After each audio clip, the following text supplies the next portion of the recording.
Mantle. Amunisi naturalisasi baru segera tiba. Winger klub Yunani ini beri kode keras untuk Erick Thohir gabung timnas Indonesia. Skillnya gak main-main. Miris. Timnas Indonesia U19 kalah beruntun di Toulon Cup. Bukti Indra Syafri gagal jadi pelatih? Hasil pertandingan timnas Indonesia U19 versus Jepang U19. Uhui. Bikin full senyum. Timnas Indonesia ketiban untung jelang lawan Filipina kualifikasi Piala Dunia. Yakin 100% timnas Indonesia menang. Kalian pasti senang mendengar hal ini. Wow. Jelang lawan timnas Indonesia. Pengakuan jujur pelatih Filipina soal timnas Indonesia. Seketika kita bangga jadi fans Garuda Muda. Begini pengakuannya. Dua rival abadi di ujung tanduk. Ini perbandingan peluang timnas Indonesia dan Malaysia lolos putaran ketiga kualifikasi Piala Dunia 2026. Lebih besar mana? Tegas. Tak tahan dengan drama para pemain. Ini pesan Menpora Dito untuk pemain timnas Indonesia yang dihujat netizen. Inilah 6 kabar timnas Indonesia hari ini. Berikut informasi selengkapnya. Tapi sebelum itu jangan lupa subscribe dan tonton video ini hingga selesai dan simak video ini baik-baik. Agar kalian tidak gagal paham ya teman-teman.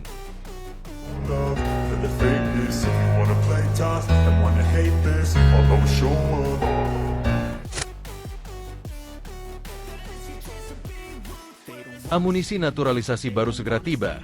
Winger klub Yunani ini beri kode keras untuk Erick Thohir gabung timnas Indonesia. Skillnya gak main-main. Para fans timnas Indonesia kembali dibuat ramai pemain keturunan. Kali ini salah satu winger klub Yunani bernama Luke Xavier Keat tebar kode ingin gabung timnas Indonesia. Luke bertemu dengan Ketua Umum, Ketum, PSSI, Erick Thohir, di Stadion Utama Gelora Bung Karno saat laga timnas Indonesia melawan Irak pada lanjutan babak kedua kualifikasi Piala Dunia 2026, Kamis 6 Juni 2024. Potret tersebut diabadikan Luke di Instagram pribadinya. Luke Keat dan sukses mencuri hati para penggemar tanah air. Terima kasih atas sambutan hangat di rumah Indonesia, tulis Luke. Postingan itu lantas menambah pertanyaan di kalangan netizen. Luke seakan menebar kode menjadi pemain keturunan selanjutnya yang akan bergabung dengan timnas Indonesia. Winger berusia 20 tahun ini diketahui memiliki keturunan Indonesia-Australia dalam data yang tertera di Transfermarkt. Masih melansir dari sumber yang sama, Luke lahir di Jakarta pada 28 Juli 2003. Saat ini, Luke bermain di Liga Yunani bersama klub Diagoras sejak resmi direkrut pada September 2023 lalu. Diagoras sendiri merupakan klub kasta kedua di Liga Yunani. Sejauh ini, Luke telah mendapat kesempatan 3 kali bermain. Sebelumnya, Luke juga punya pengalaman di Inggris. Dia pernah memperkuat klub semi-profesional Inggris, Walthamstow FC, pada Juli 2022 lalu. Sebelumnya lagi, Luke tergabung dengan klub Spanyol, UE Viladecans, setahun sebelumnya. Dia juga merupakan jebolan akademi klub Spanyol, Cornellà, pada 2017. Catatan pengalamannya ini menjadi modal bagi Luke untuk menarik hati pelatih timnas Indonesia, Shin Tae-yong. Nama Luke sendiri sejatinya sudah pernah mengemuka di kalangan publik tanah air. Kedatangan Luke di SUGBK menyaksikan laga timnas Indonesia versus Irak pun kembali mengundang perhatian publik. Namun sejauh ini belum diketahui apakah pemain tersebut bakal masuk panggilan Shin Tae-yong di timnas Indonesia ke depannya. Bagaimana menurut kalian? Apakah Luke pantas untuk membela timnas Indonesia? Melihat dari jebolan dan performanya, menurut pribadi, ia sangat pantas untuk membela timnas Indonesia dan membawa timnas Indonesia ke panggung yang lebih tinggi. Tulis pendapat kalian di kolom komentar ya. Tapi jangan di-skip dulu, karena masih ada berita menarik lainnya yang harus kalian ketahui. Miris. Timnas Indonesia U19 kalah beruntun di Toulon Cup. Bukti Indra Syafri gagal jadi pelatih? Hasil pertandingan Timnas Indonesia U19 versus Jepang U19. Timnas U20 Indonesia lagi dan lagi menelan kekalahan pada pertandingan ketiga di Toulon Cup 2024. Indonesia yang dilatih Indra Syafri kalah 1-4 saat melawan Timnas U19 Jepang di Stadion Stade Parc Semain. Prancis, Sabtu, 8 Juni 2024, malam. 4 gol Jepang dicetak Somakanda pada menit ke-7 dan 47, Ryunosuke Sato 66, dan Yukata Michiwaki 94. Sedangkan gol Indonesia dicetak Mauresmo Hinoki pada menit ke-70 melalui tendangan penalti. Hasil ini menjadi kekalahan ketiga yang dirasakan Timnas U20 Indonesia. Indonesia masih akan menjalani satu laga lagi melawan Italia. Pertandingan melawan Italia akan berlangsung Rabu, 12 Juni 2024. Uhui. Bikin full senyum. Timnas Indonesia ketiban untung jelang lawan Filipina kualifikasi Piala Dunia. Yakin 100% Timnas Indonesia menang. Kalian pasti senang mendengar hal ini. Timnas Indonesia memiliki satu keuntungan jelang duel melawan Filipina di laga pamungkas Grup F kualifikasi Piala Dunia 2026. Adapun keuntungan tersebut yakni rekor apik Shin Tae-yong saat melawan Filipina. Catatan ciamik Shin Tae-yong tersebut diharapkan mampu membantu Timnas Indonesia mengalahkan Filipina. Adapun jadwal Timnas Indonesia versus Filipina bakal digelar di Stadion Utama Gelora Bung Karno pada Selasa, 11 Juni 2024, pukul 19.30 waktu Indonesia Barat.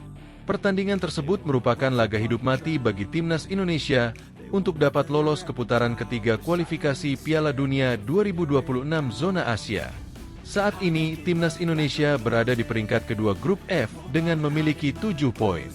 Skuad Garuda hanya berselisih 1 poin dengan Vietnam yang berada di bawahnya.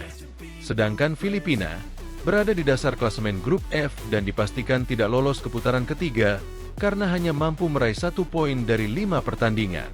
Kini jelang menghadapi Filipina, Timnas Indonesia memiliki satu keuntungan, yakni rekor Shin Tae-yong saat menghadapi The Azkals. Tercatat, Shin Tae-yong belum pernah kalah saat melawan Filipina. Selama menangani Timnas Indonesia, Shin Tae-yong telah 2 kali bertemu Filipina. Hasilnya, pelatih asal Korea Selatan itu mampu membawa Garuda sekali meraih kemenangan dan sekali imbang. Pada pertemuan pertama, Shin Tae-yong menang 2-1 atas Filipina di Piala AFF 2022 di Rizal Memorial Stadium. Kala itu, gol-gol Timnas Indonesia dicetak oleh Dendi Sulistiawan dan Marcelino Ferdinand. Kemudian, Shin Tae-yong kembali menghadapi Filipina pada Grup F putaran kedua kualifikasi Piala Dunia 2026. Di laga keduanya menghadapi Filipina, Shin Tae-yong hanya mampu membawa Garuda mengimbang The Azkals 1-1 di Rizal Memorial Stadium pada 21 November 2024 silam.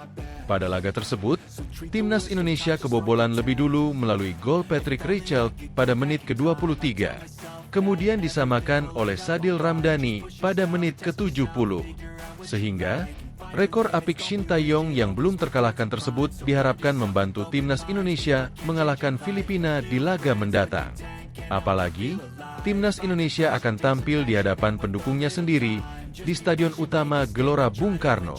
Tak hanya itu saja, Timnas Indonesia saat ini juga memiliki banyak pemain naturalisasi baru yang belum bermain pada 2 pertemuan lawan Filipina. Sebut saja Tom Haye, Ragnar Oratmangoen, Jai Itzes, hingga Kelvin Verdong, berpotensi menjadi ancaman tersendiri bagi Filipina nanti. Sehingga 3 hal di atas dapat membuat Timnas Indonesia ketiban untung saat lawan Filipina nanti. Wow! Jelang lawan Timnas Indonesia, pengakuan jujur pelatih Filipina soal Timnas Indonesia. Seketika kita bangga jadi fans Garuda Muda, begini pengakuannya.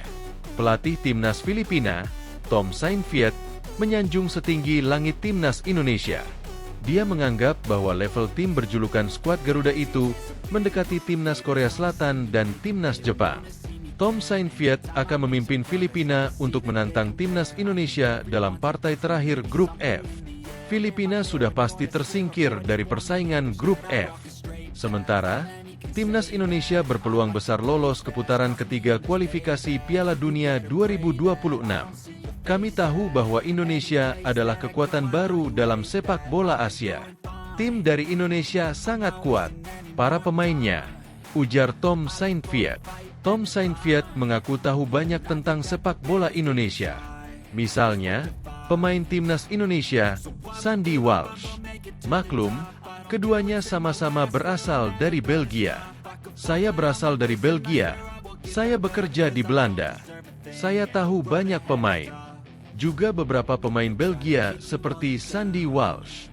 Jadi timnas Indonesia makin mendekati level Korea Selatan, Jepang, dan negara-negara semacam itu dalam sepak bola Asia, ungkap Tom Saintfiet. Kami ingin mencoba mendapatkan hasil yang baik melawan mereka. Tapi kami bukan favorit. Kami sangat menghormati mereka. Jelas arsitek berusia 51 tahun tersebut. Timnas Indonesia adalah favorit kuat untuk pertandingan ini. Akan ada stadion yang penuh dengan penggemar yang fantastis dan kami akan menikmati bermain untuk publik mereka dan itu normal sebagai pelatih, ungkap Tom Saintfiet. Kami tidak akan bermain untuk kalah. Kami tidak akan bermain untuk imbang. Kami akan mencoba untuk menang tetapi itu akan sangat sulit bagi kami, ucapnya. Dua rival abadi di ujung tanduk. Ini perbandingan peluang timnas Indonesia dan Malaysia lolos putaran ketiga kualifikasi Piala Dunia 2026. Lebih besar mana? Belum ada satupun negara ASEAN yang memastikan lolos ke putaran ketiga kualifikasi Piala Dunia 2026 zona Asia. Timnas Indonesia dan Timnas Malaysia menjadi 2 dari 4 tim yang masih berpeluang lolos. Nasib berbeda diraih kedua negara pada matchday keempat putaran kedua fase grup kualifikasi Piala Dunia 2026 zona Asia, Kamis, 6 Juni 2024, kemarin. Tim Garuda yang tergabung di grup F dipermalukan Irak 0-2 di Jakarta. Di sisi lain, tim Harimau Malaya berhasil meraih hasil imbang 1-1 kontra tuan rumah Kirgistan. Tak pelak lagi, kepastian timnas Indonesia dan Malaysia melaju ke putaran berikutnya tergantung hasil laga terakhir yang digelar, Selasa, 11 Juni 2024.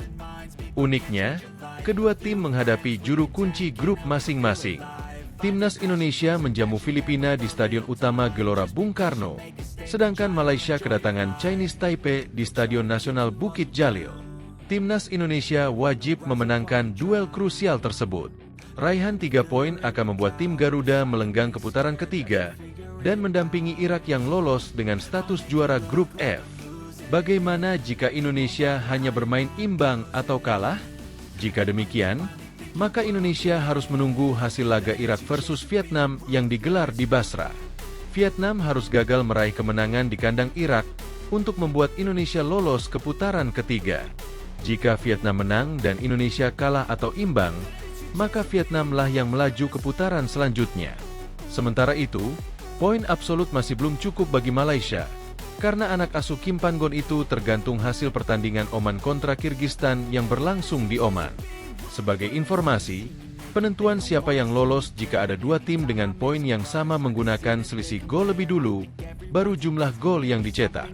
Jika masih sama, baru head-to-head yang dipakai. Saat ini Malaysia menduduki peringkat ketiga grup D dengan poin 7, tertinggal 3 angka dari Kirgistan. Malaysia memiliki selisih gol 2, sedangkan Kirgistan A6. Artinya, sangat kecil peluang Malaysia untuk lolos, kecuali jika mereka bisa menang telak atas Chinese Taipei dan Kirgistan kalah dengan skor di atas 6 gol dari tuan rumah Oman. Tegas, tak tahan dengan drama para pemain. Ini pesan Menpora Dito untuk pemain timnas Indonesia yang dihujat netizen. Menteri Pemuda dan Olahraga, Menpora, Dito Aryo Tejo meminta para pemain timnas Indonesia untuk lebih dewasa menyikapi kritik atau hujatan. Dia menyarankan agar hujatan tidak dimasukkan ke hati atau dibawa perasaan, baper. Hal ini disampaikan Dito merespons ramainya hujatan yang diarahkan kepada para pemain usai dianggap tampil kurang maksimal. Salah satunya kiper Hernando Ari yang dihujat karena melakukan blunder saat pertandingan melawan Irak. Dito menilai, hujatan dan kritik merupakan bagian dari risiko atlet, termasuk dirinya sebagai menteri. Untuk itu, dia menyarankan tidak berlebihan dalam merespons hujatan, khawatir bakal berdampak buruk ke psikologis. Mungkin saya dan para atlet ini bisa dibilang orang yang bertanggung jawab ke publik. Jadi ini memang sudah risiko kami, baik dipuji atau dihujat, kata Dito kepada wartawan. Saya juga mengimbau kepada para pemain, kalau membaca kolom komentar negatif di media sosial, jadikan itu sebagai bahan catatan, tapi jangan masukkan ke hati, sambungnya. Dito meyakini, Di balik hujatan yang diterima para pemain timnas Indonesia, rasa cinta supporter masih sangat besar. Apalagi belakangan ini, penyuka olahraga di Indonesia terus meningkat. Saya yakin supporter cinta kepada timnas dan berharap kepada timnas. Ini adalah suatu fenomena baru, di mana supporter untuk olahraga meningkat pesat. Mungkin ini ekses dari hal tersebut, imbuhnya. Dito mengajak para supporter untuk terus memberi dukungan positif kepada para pemain timnas Indonesia. Karena itu akan menambah motivasi pemain dalam memberi hasil terbaik.